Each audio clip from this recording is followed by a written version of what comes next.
The calls for the resignation of President Muhammadu Buhari by the Northern Elders Forum over heightened insecurity has hit a brick wall as the federal government says Buhari will serve out his term as constitutionally guaranteed.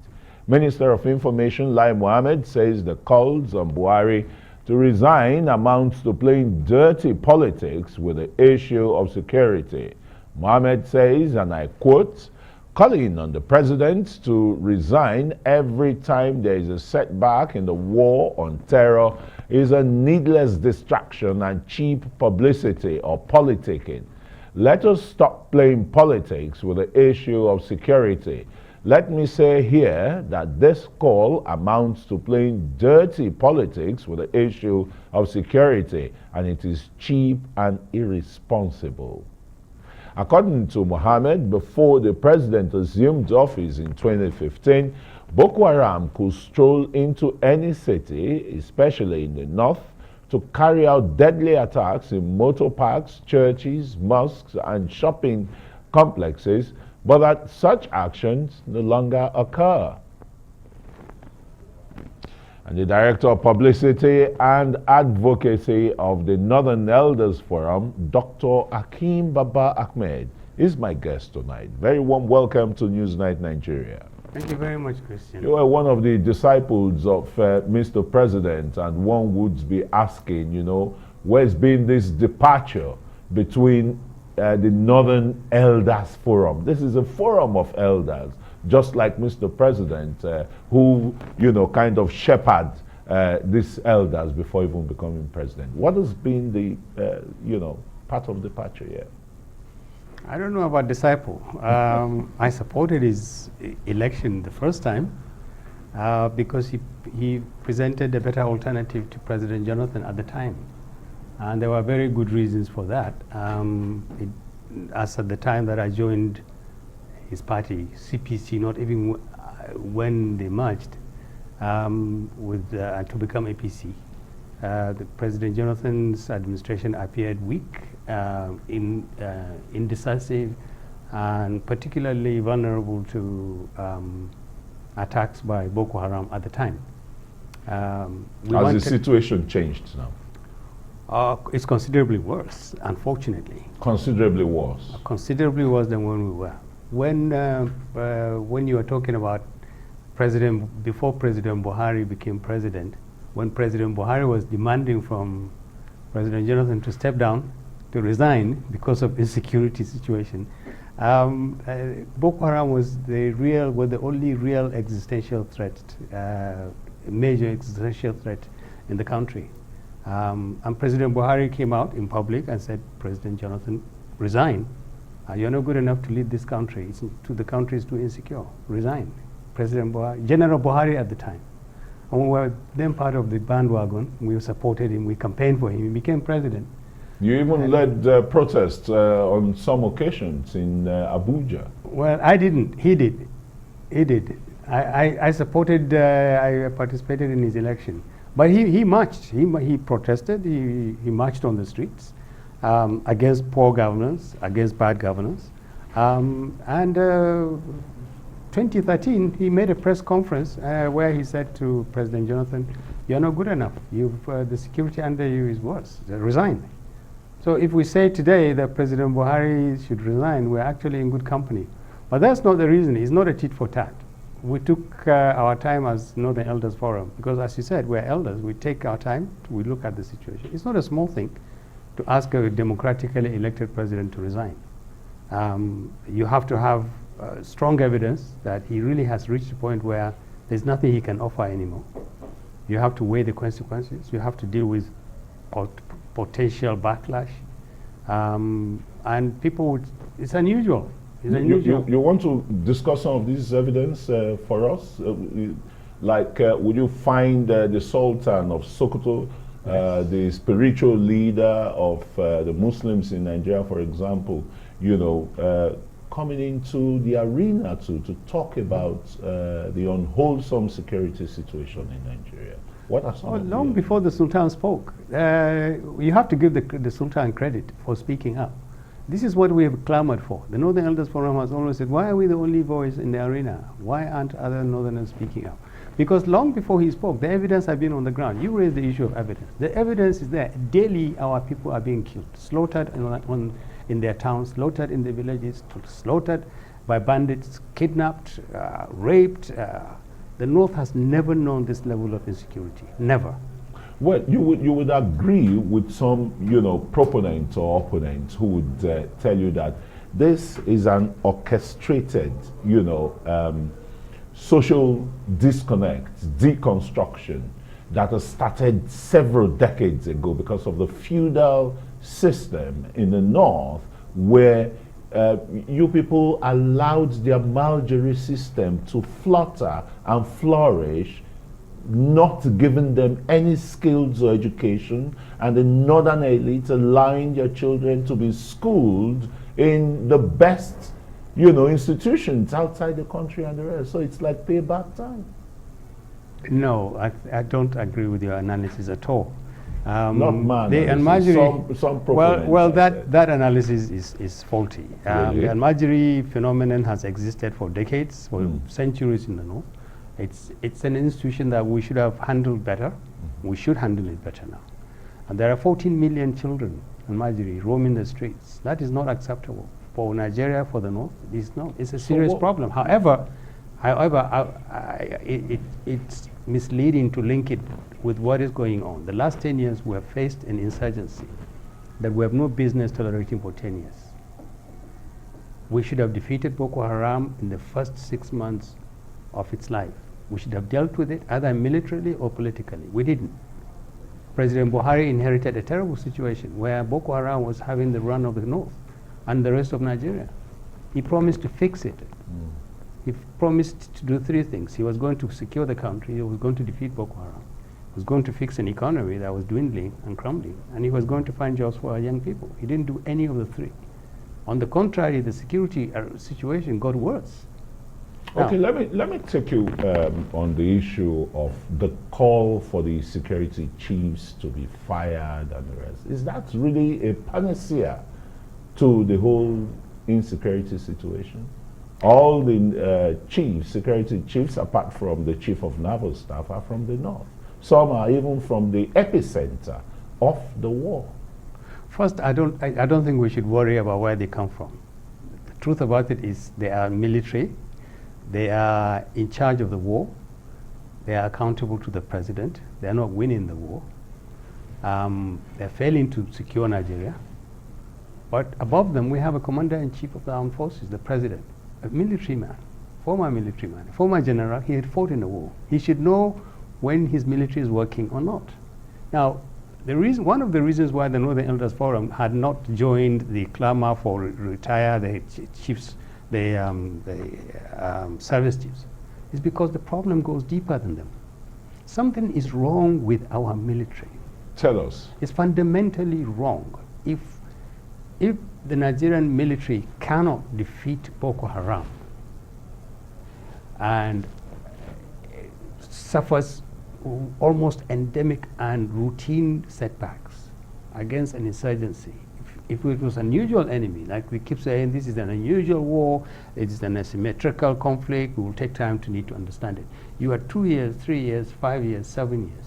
Boko Haram is still there.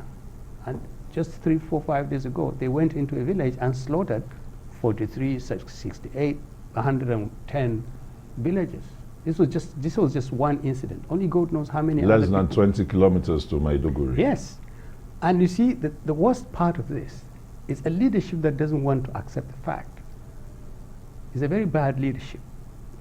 Nigerian governments know, and I hope the president knows, that we have huge territories under Boko Haram.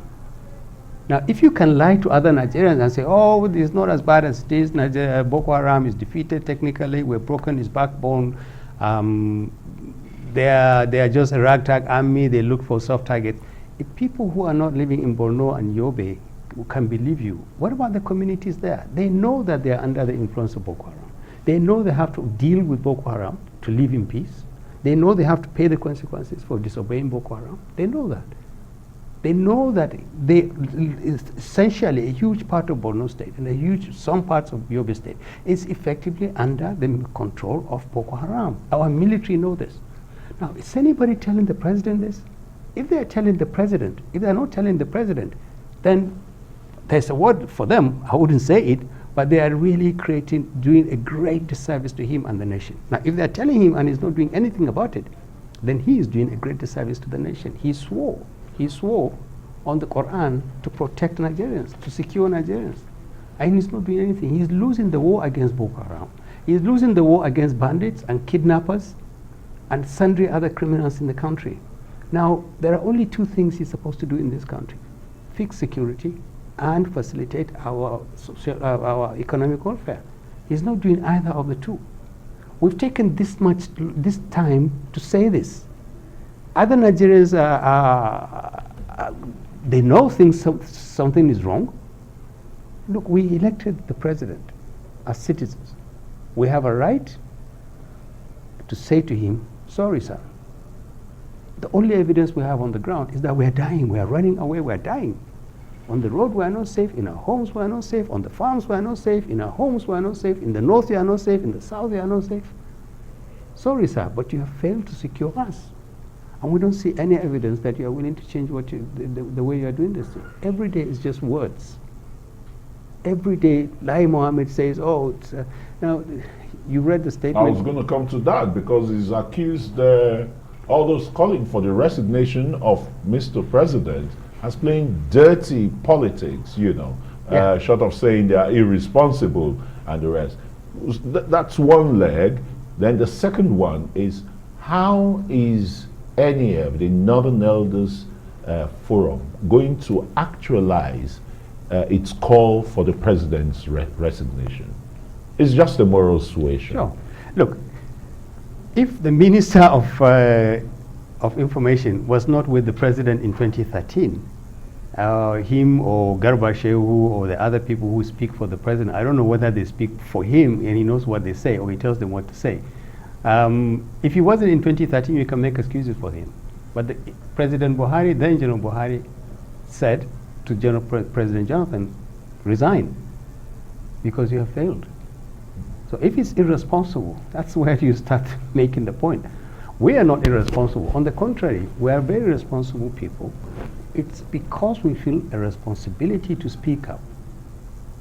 And to speak up for millions and millions of Nigerians and to say to Mr. President, and it's not, like I said, it's not an easy thing to say to the President, Mr. President, we are not secure.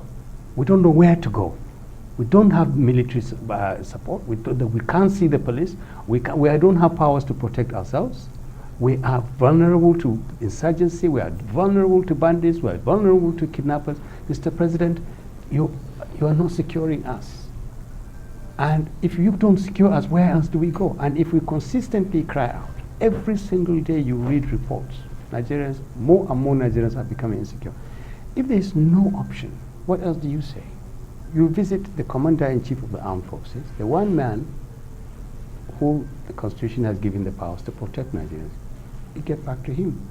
You're letting us down. That's basically what it is. So it's okay. I think people like the Minister of Information, they're doing their job. This is what they are there for.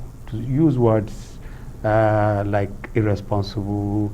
Some of them have called me PDP man, as if it is a sin and a crime to be in PDP. I'm not a member of the PDP, but I will say what needs to be said as a Nigerian, and being given a PDP label is not important. All these diversionary taxes don't change one thing. Nigeria is increasingly becoming insecure. The evidence is there on the ground. We didn't fabricate them. We didn't invent them.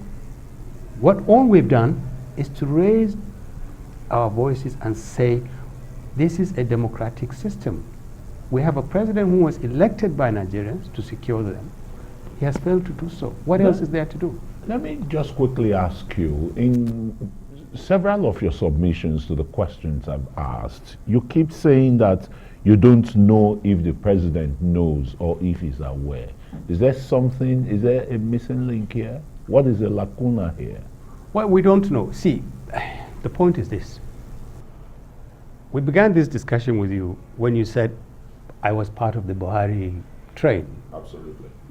This is a general. He must know the value of information and intelligence. He must know the values of being decisive and strong and firm. He must know what it is to protect people. He's a Muslim. He must know the burden. When you swear on the Quran, you have some worries there. Of course we have worries. It doesn't appear as if our leader is leading. He enjoys the power. We gave him the power to govern. He's not governing. We give him the power to exercise responsibility. He's taken the power and he's sitting with it in the villa. Because of his failure to lead, because of his failure to exercise responsible governance, we are paying a huge price. What are you really going to pinpoint to this failure? Apart from the failure of security? Well, I don't know. I think part of the problem... The way you're putting it is like these are personal failures? Obviously, part of them are substantially failures. They are substantially. I think President Buhari's problem is that he thinks it is enough just to be president, and he doesn't have to do anything else. And that is really tragic for Nigerians. I think maybe in his mind, having become president, he's done a favor to Nigerians. He's now president. Anything else that follows that is not his fault. I have delegated responsibilities to this because that is his classic response. I have service chiefs, they are fighting the war. I have delegated this, I've done this, I've done this. What do you do, sir? What do you do as president? How do you supervise these people? What steps do you take? Look, just 3 days ago, a general was removed. A general was court-martialed, successfully court-martialed, demoted. A general, because a video was traced to him. They said he released a viral video that was telling the Army Chief of Staff, sir, look at the situation in which we are. That's a general. And he was court-martialed and punished. That's called accountability. That is being held responsible for something you've done. Why is the president not exercising these responsibilities? Why is he not leading this country? Why is he not governing? He enjoys that power. He enjoys being president of the Federal Republic of Nigeria, but he doesn't use that power in a manner that addresses the problems of the country. That is basically what the problem is. It's not good enough. We didn't just elect you to be president. We elected you to be president who will solve our problems. He's not doing that. He says sorry about some of these things, then goes back. And you don't see him again until another disaster comes back. But he has these spokespeople who are all saying, oh, it's all bad politics. It's all, what did Lajilai said? Dirty politics. Yeah. We're playing politics with security. We don't play politics with security. It's too serious to play politics with security. We don't denigrate our military. We know they are doing a good job. We know most of them will do better if they are well supported. We know many of them. They are Nigerians, they are patriotic, and we support them. And we pray for them. Okay, let me, just before we round up these discussions, let me ask you 2 questions. Your relationship between the Arewa Consultative Forum and the NEF does not seem, to be speak and spark or warm at all. Sometimes, the thoughts are parallel, in parallel lines and the rest. And secondly, why is the Northern Elders Forum, with what you have said, the kind of leadership truncation or whatever we're having, not supporting? Are you for restructuring of the body politic of this country? Okay, let me answer the first question. We have excellent relationship between the Arewa Consultative Forum and Northern Elders Forum. The Arewa Consultative Forum is a social culture organization. It's non-political. We are not. We are political. Okay. Our politics is that we will defend and protect the interests of Northerners and other Nigerians. Our primary constituency is the North. We don't mess around with the word political. We don't think it's dirty. We don't think it is bad that elders are playing politics. We are non-partisan. We are not supporting any party. But if leadership is not working well, we would say so. At federal, we've said so. At state levels, we've said so. Anybody who doesn't uphold the expectations of our people, particularly this administration. Remind you, this government came into power with the huge votes of Northerners. And the people who are paying the biggest price of this administration is Northerners. So ACF is a social culture organization, and that's really basically. But we collaborate, we work well, we don't have any problems with each other. And I was reading yesterday that ASAF and another group from the South actually released a statement asking communities to defend themselves. Now that is heavy. That is huge for ASAF, a non-political body, to say that kind of thing. But look, the answer to your question is we're fine. We don't have a problem. Great. And how about the NEF thoughts about restructuring? Our thoughts on the restructuring is the most progressive. We have led the way to say Nigeria must be restructured. We've even gone beyond saying that it should be restructured. We've even given some suggestions on how we think it should be restructured outside this incremental, superficial constitutional amendments that the National Assembly does. You don't believe in the constitutional amendment that is ongoing? Well, we don't believe that, given the circumstances and the situation in which Nigerians face, given the challenges to our federal system, given the sum of the problems we have, the way the federal government works or doesn't work, the need to devolve responsibility, the need to get the federation units really working, the need to address issues about resource control. We don't believe that the traditional approach of our National Assembly is going to address some of these weighty issues. Cumulatively, there's a huge amount of problems that has accumulated around our Constitution. And this incremental touch here a little bit, touch there a little bit that the National Assembly does is not going to solve the problem. Okay, very quickly now, 2023 is here. Some people say it's too early to be talking about it, but some of the politicians, from both divides have been saying, look, power should ordinarily go to the south and most probably the southeast. What is the position of the Northern Elders Forum about the 2023 presidential candidates? Where should it be coming from? It should come from any part of Nigeria which presents the best candidate that will solve Nigeria's problems. If we haven't learned any lesson from President Buhari's administration, it should be, it is that we should be very careful about ethnicizing, regionalizing, and creating parochial considerations about leadership. The person who would lead Nigeria through the difficult situations we have must be a Nigerian who really knows about governance, who is strong in terms of his commitment to the interests of the people, who is knowledgeable, who is competent, who has a good track record. It doesn't matter where he comes from. We would trust him. Northerners will vote for the best candidate. But you're not looking at equity here, particularly for the South. But that's the best equity. That's the best equity. The best equity for Nigerians is that Nigerians should have the best leader. Okay, Dr. Hakeem Baba Ahmed is an executive member of the Northern Elders Forum. Thanks so very much for joining us on Newsnight Nigeria. Thank you.